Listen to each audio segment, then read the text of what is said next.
submit any order to us. Anything that has to do with that. So that's her phone number. She's based out of New York City. Okay. But I would suggest you call her and just sort of give her a breakdown of what's going on. And I would threaten litigation just because this is a felony. Obviously, the amount that it is 600 ounces of silver is over 3,000. Right. So it was at the time it was 13,000.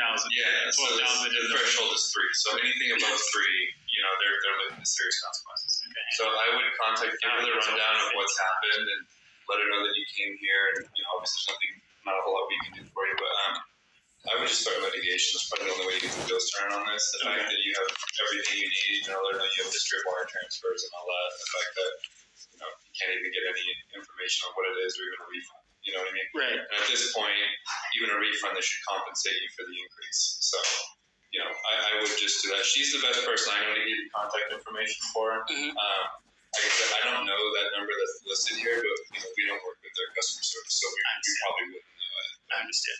Yeah. Okay. And I looked in the system. There's no account in your name here. Right. So I don't know if that was because they were acting as a vendor, or if if they told you you have an IRA here, that's a whole different story. And it's not here, then that's a bigger issue for them. But yeah, I would. So what issue would that be for them? With the IRA? What's that? For the IRA, what issue would that be? IRAs are completely different than a vendor, because if it's an IRA, then that means your Social Security would be linked to it, and there would be certain stipulations on what you could and couldn't withdraw right away. That's why I asked you to close the account, because if it was an IRA, you wouldn't be able to close the account. You have to take annual distributions. Exactly. So that's why it's a little off that, you shouldn't, at your age, I'm just looking at you, you're not 75, right? So you shouldn't be able to take the entire distribution. So that's why I asked that. But they also operate at a vendor stance where you can go online and order stuff from them. Mm-hmm. So if that's the case, then that's probably why, because we don't do a ton of that stuff here. We do it, but it's not a lot of it. Okay. So you probably need to work with their vendor side, which is probably why they have this outdated contract, because like I said, we don't do a ton of that stuff here. Okay. Most of what we do here is IRA stuff. But Suhanya should be able to help you, and if she can't, she'll be the one to point in the right direction. Okay. I appreciate it. Thank you. Basically, that was my main thing. Seeing that regardless of it being an outdated contract or not, once I got this portion for the release of liability, and they told me that I can go physically take possessions of my silver at their store. Physically, that's not something we offer. So no, it's not that. No, because they told me, they're like, once. No, as you can see, this is not a store, right? Yeah, they're like, once you have your contract, once you have your release contract, all we need is a couple of basic pieces of information like your driver's license, your plates for your car, so that you can schedule a date to go and pick up your stuff. And they'll charge you a $10 fee. And I promise you, at first there was no $10 fee. It was like you can just show up with your contract and get your stuff, right? Which is what I did. But I showed up to the address that was stated on the contract. Right. So when I showed up there, I literally show up with this paper, no bags and everything. And everybody was like extremely irate. Like a guy who had a gun, and he was like pointing it at people, pointing it in my direction. And I'm like, wait, I'm just here with the contract. No, so the system, the way it works is, X customer says they want to do a shipment, right? And normally it's distributions. What they do is they email us a form that looks similar to that. It's not the same form, it's similar. This is what they gave me. Yeah, and it just says, we want to ship this to this place. Right. We then provide them what it would cost, and then they confirm it, and then we create the label and we ship it. We do have people come here, but not this kind of stuff. It's like people who have private accounts here. Right. So they wouldn't even been able to generate a shipping cost because you're the people who generate the shipping cost. Right. So we would have done that. And if you would, there have been times where we've arranged people coming to pick stuff up, but it's not like I said, it's not like a bank. We don't just go back there and take the inventory and give it to whoever shows up. It's super coordinated. You know what I mean? We have to have license plates of people, the cars are coming in.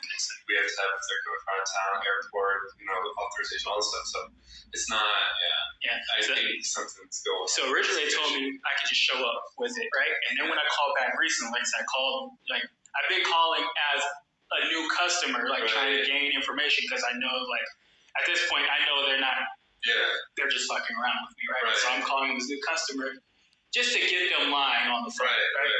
And so they're like, if you show up, you just pay $10, we'll take your plate information down, blah, blah, blah, blah, blah. You should not say blah, blah, blah. Right. Your plate information, your license plate number, you pay the $10 fee, we give you your contract, you can show up there after we schedule a date and you'll get your product released to you.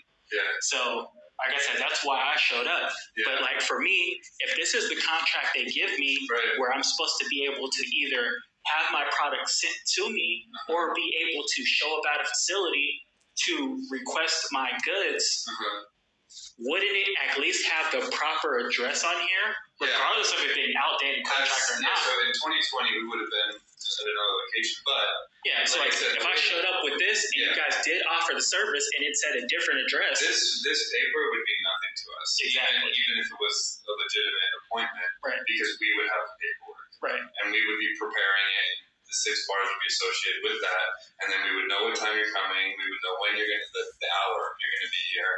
It's very coordinated. So and like I said, even this, I don't remember ever having a gold silver customer show in person. It's possible that it has. I've been here years. I've never seen it, but that's a super coordinated thing. Where we have to have a lot of information: who's coming, when they're coming, vehicles they're transporting, their trip information, all that stuff. So we would be preparing it. The 6 bars would be associated with that, and then we would know what time you're coming. We would know when you're going to the hour you're going to be here. It's very coordinated. So and like I said, even this, I don't remember us ever having a gold silver customer show in person. It's possible that it has. I've been here 8 years. I've never seen it, but that's a super coordinated thing. Where we have to have a lot of information: who's coming, when they're coming, vehicles they're transporting, their trip information, all that stuff. So. I don't know what's going on. It sounds really fishy to me. So Suhanya should be able to help you. If she doesn't know exactly, like I said, I pulled up. There's no account in your name here. There's no, I got nothing else legally I can tell you. But I would have to contact them. Even after receiving the goods, the account should definitely still be open. Well, I mean, like I said, it's a sub account, not a master account. So but that plays a factor. If you have, as long as you have wire transfer history and you have the account that it went into, you're good. You should be covered by FDIC laws and everything like that. So I would contact her, and if she gives you sort of pushback, I would just say, okay, we'll have to search for litigation and representation because that's felony charges, and with business practices, it's a big deal. So they should be able to get the ball moving. Worst case scenario is you give them the wire transfer and they say it's not our bank account, and somehow you guys agree. Did you find them online? Yeah. Well, not directly online. I don't know if you guys follow. He's your customer, so I know you guys probably don't follow their social media presence. But he has a decent social media presence.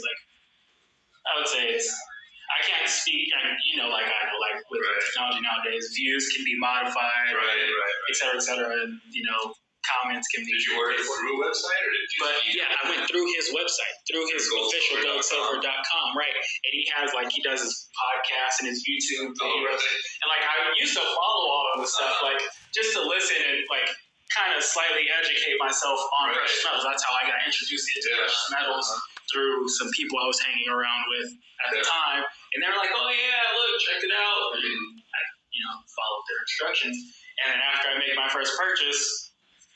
Well, I can tell you that they're the biggest. Gold and silver is the biggest company in the space.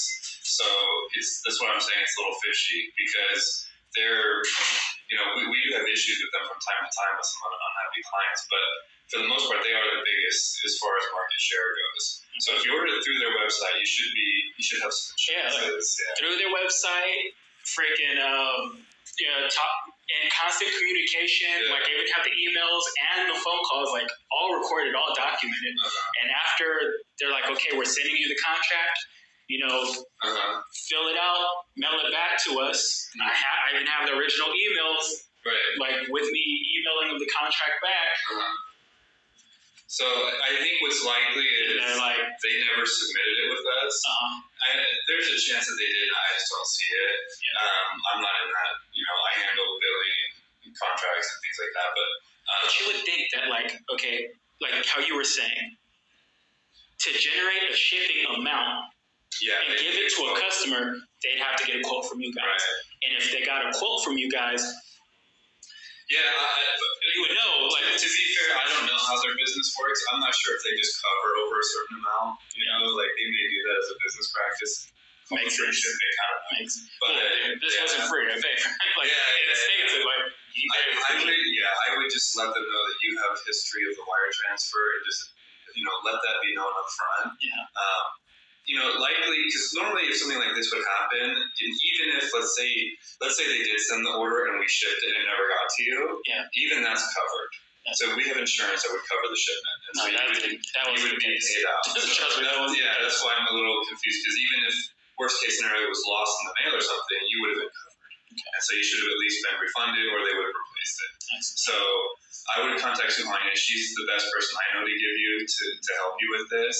And like I said, just if they start giving pushback, I would just threaten litigation. That's the best thing you can do. I appreciate it. Thank you so much. No worries. Sorry about the trouble. No Sorry you came all the way out here. No. I already knew I was coming out here to not get anything resolved, but the information is what I needed more than anything. And you gave me all the information I needed. Literally, it took me this entire time from 2020 till now to get people to give me the proper information just so I can get here and talk to you. Yeah, that's wild. I personally took time out of my own schedule to come down here twice. This is the second time. Well, especially if you don't live here, that's wild. I mean, it's the cost of doing business, but this isn't $1,000 or $2,000, right? Yeah. This is at the time when I'm trying to trade the silvers, this is valued over $100,000, right? Yeah. And on top of that, I'm in other stuff, and it's I'm supposed to be moving this money, the gains from here to here, right? Big moves. I lost over $300,000, because of this situation, right? And like I said, I just appreciate you helping me out. Yeah, no worries, man. I wish I could do more for you, but this was more than enough. I appreciate you. Thank you. All right, man. You have a good trip. You too. Take care.